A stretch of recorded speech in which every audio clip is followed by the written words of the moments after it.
खुलुमबाय बड'लेण्ड निउस 24 नोंथांमोनखौ बरायबाय। दिनै 18 मे बर' बिजों सान।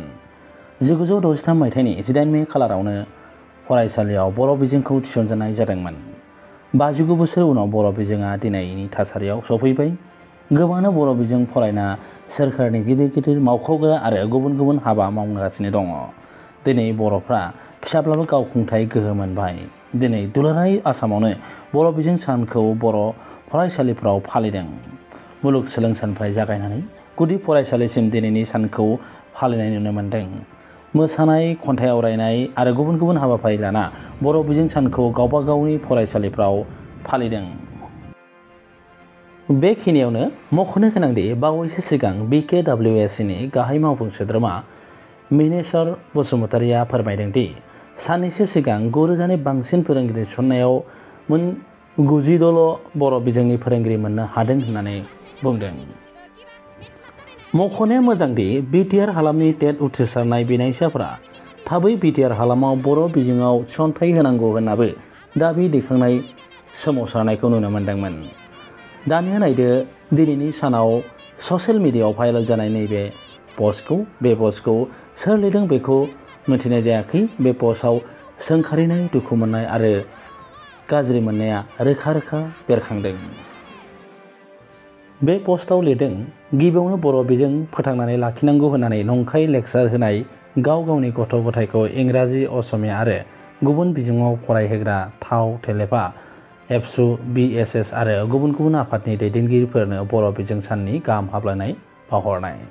नैथियाव बर' बिफानाव बर' फोरोंगिरि गुन्दै जाना गथ' गथाय नखर दैदेनना गावनि गथ'खौ गुबुन बिजोङाव फरायहोनाय इउनिभारसिटि आरो कलेजनि महान बिबुंगोराफोरनिसिम बर' बिजों साननि गाहाम हामलायनाय बावहरनाय। आरो बे पस्टआवनो थामथियाव लिरदों, गुदि, गेजेर आरो गोजौ बर' बिजों फरायसालियाव फोरोंगिरि मावनानै दरमाहा लाना नखर सामलायना बर' बिजोङाव खामानि गैया होनना गावनि गथ'फोरखौ गुबुन बिजोङाव फोरोंग्रा, जासे जाना लाइ बिसिग्रा सैमा आखुनि थगायसुला फोथायखेबस' फोरोंगिरिफोरनिसिम बर' बिजों साननि गाहाम हामलायनाय बावहरनाय। जोबनायाव बर' बिजोंनि आलादा बिथोनगिरि दं होनना दैदेनगिरिफोरनि बुंनाय बर' बिजोंखौ फोजोबनो नाजानाय आलादा बिथोनगिरि बिथांमोननिसिमबो बर' बिजों साननि गाहाम हामलायनाय बावहरनाय। बर' बिजोंनि जेंनाया बै सानखालि जोबलांगोन जाय सानखालि बर' बिजोङा जोबलांगोन। बे पस्टनि गेजेरजों दुखु मोननाय, रागा जोंनाय एबा सोंखारिनाय खोथाफ्रा रोखा रोखा बेरखांदों। बर' बिजों फरायसालिफ्राव मानो खम फोरोंगिरि थिसनथाइ होदों? बिटिआर जानायनि उननिफ्राय दिनैसिम टेट उथ्रिसारनाय बर' बिजोंनि बिनायसाफोरनो मानो थिसनथाइ होनो हायाखै? बेबो गेदेर सोंथि जाना थाबाय।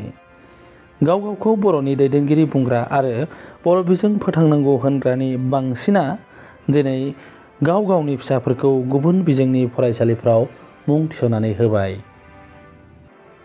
खायसेया बुंदों, बर' दैदेनगिरि एबा बर' दैदेनगिरिफोरनि फिसा फिसौफोरखौ एबा बर'नि जायफोर दा समाज सिबियारि माहारि आफादफोरनि दैदेनगिरिफ्रा बिथांमोना गाव गावनि फिसाफोरखौ बर' बिजोङाव थिसनोब्ला बर' बिजोङा थांनानै थागोन, बर' बिजोङा जोरबावगोन आरो बर' बिजोङा दावगालांबावनो हागोन होननानै गोबाङानो मिजिंथिदों।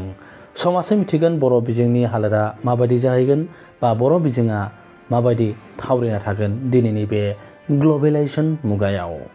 ग्लबेलाइजेसन मुगायाव मोनसे बिजोङा थांना थानांगौआ, ओनसोलारि बिजोंनि रावनि फरायसालिफ्रा थांना थानांगौआ दिनै गोब्राबनिफ्राय गोब्राब जादों। मानो होनबा गावारि खोन्दोनि इंराजि बिजोंफोरा लोब लोब बारायनो हमदों आरो बेफोरबायदि बांनायाव बर' बिजोंनि हालोदा मा जाहैगोन समाजो मिथिगोन। बेखिनियावनो मोनसे खोथाखौ बुंबावनो गोनां जायोदि बर'नि दैदेनगिरि एबा बर' माहारियारि आफादफोरनि दैदेनगिरि, गावखौनो बर'नि दैदेनगिरि होननानै सानग्रा साफ्रोमबो दैदेनगिरियानो गाव गावनि फिसाफोरखौ बर' बिजोंनि फरायसालियाव थिसननो सानोब्लाबो सम आरो जायगाखौ लानानै खायसे खायसे दैदेनगिरि माहारियारि आफादफोरनि दैदेनगिरिफ्रा गाव गावनि गथ' बा फिसाफोरखौ गुबुन बिजोङाव थिसननो गोनां जानायाबो थार बाथ्रा। जियानो जाया मानो दिनै 18 मे बर' बिजों सान आरो बे दिनै बर' बिजों सानाव बयबो बर' बिजोंनि मोजांनि थाखाय, बर' बिजों थांना थानायनि थाखाय, बर' बिजोङा जौगालांनायनि थाखाय बयबो दिनै बे सानखौ फालिदों आरो इयुनावबो फालिबाय थागोन। गोजोन्थों।